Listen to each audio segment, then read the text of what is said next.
Hello and welcome to my channel Humblehus.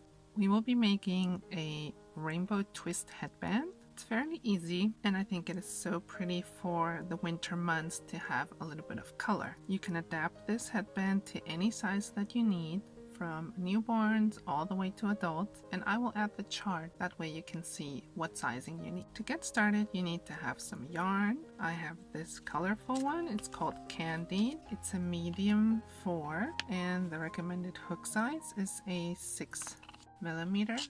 This is 100% acrylic. This is by Red Heart. It's called Unforgettable.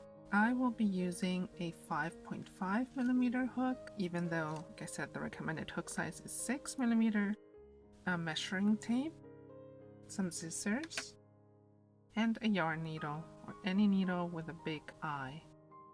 Let's start with the base chain. First, you need to make a slip knot. You can do that by forming a loop.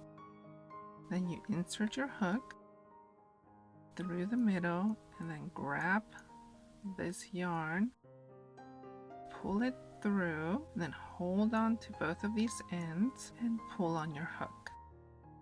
Then simply adjust the loop. Now if you don't know how to chain, it is fairly simple. You put your hook under the yarn, basically put the yarn over it, then twist your hook and pull that through the loop that's on your hand. So this was your first chain. Again, put the yarn over your hook, twist, and pull through the loop. That's 2. You want to make them as even as possible, and with some practice, you should get that. So chain a couple. I'm going to start with about 50 and see if that's the length that I need. When you're measuring this, you don't want to pull on the base chain. So this is at about 14 inches and I still need to do about 2 to 2.5 inches more. So I'm going to chain 10 more and see where I'm at. As you can see, I am now at about 17 inches. Once you have reached your desired length, you do need to add one more chain to the base chain.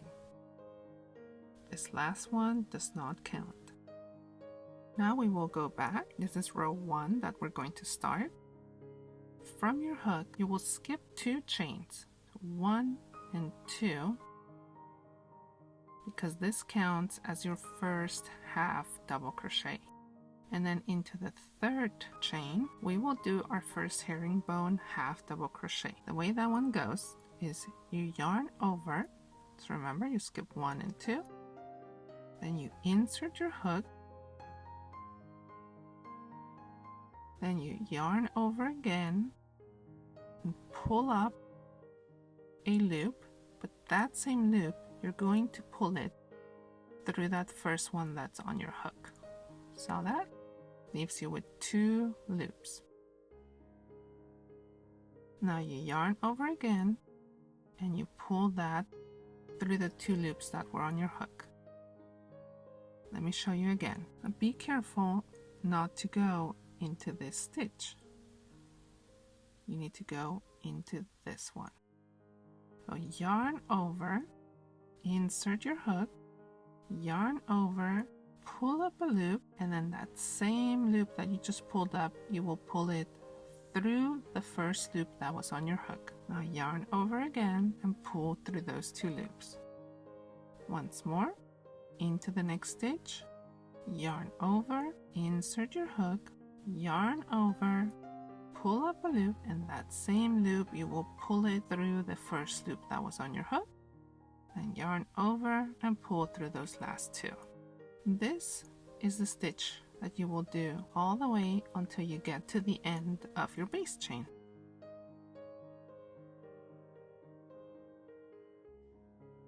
Now that I have reached this last chain, and I did that last herringbone half double crochet in there, now I will turn my work and chain 2. This counts as 1 half double crochet. Then you will skip this, so you will not go in here, which is that same post. You will go into the next one. And you will do the same. 1 herringbone half double crochet like you did in the row before. This is row number 2, and I will meet you at the end of this row. I am almost at the end of row 2, and I wanted to show you, because I know when you first start crocheting you get confused by this and you think, oh okay, I just have 1 stitch left right there, and then you turn, but actually you still need to go into that chain. So this was the chain, or the 2 chains that we skipped at the beginning, and you need to go into the top of that chain. Do you see it? Try and go in. So you go in through here, and then you have to find the other side of it. It's not that easy, and that will be your last stitch on this row. Pull it through and then finish that off. So there, that way it's straight. Yeah, you can also work with stitch markers if you feel more comfortable, so that you know exactly which one is your last stitch. You can just turn your work. Now you will chain 2, right? And you will not go in here, but you will go into the next stitch. So you yarn over. Now simply continue with your stitch as usual for row number 3. You're repeating the exact same thing as you did in row number 2. And you will keep doing as many rows as you would like until you reach the desired width of the headband. Okay, I was planning to only go up to about 3 inches, but I guess I went over, but that's okay, it doesn't matter. It's about 3.5 inches. Now before we close this off, you need to leave some yarn left because we need to sew this together. Cut that off. Now simply pull your yarn through the loop that you had on your hook, like that, and then make it tight. So close it off. This part is very easy. To make the twist, fold it in half, then align this corner with the middle of this width. So this is the middle, there's that corner. Okay, now I'm going to grab this corner over here and basically wrap it around. See how they align right there, and then this corner will go behind it. Now without letting go, insert the yarn. You're going to sew back and forth all the way to the end and then back again. So you start here and you have to make sure that you have all the pieces, that you're going through all of them, through all 4 sides. And you want to do it about, as close to the edge as possible. Otherwise, the headband will be too small.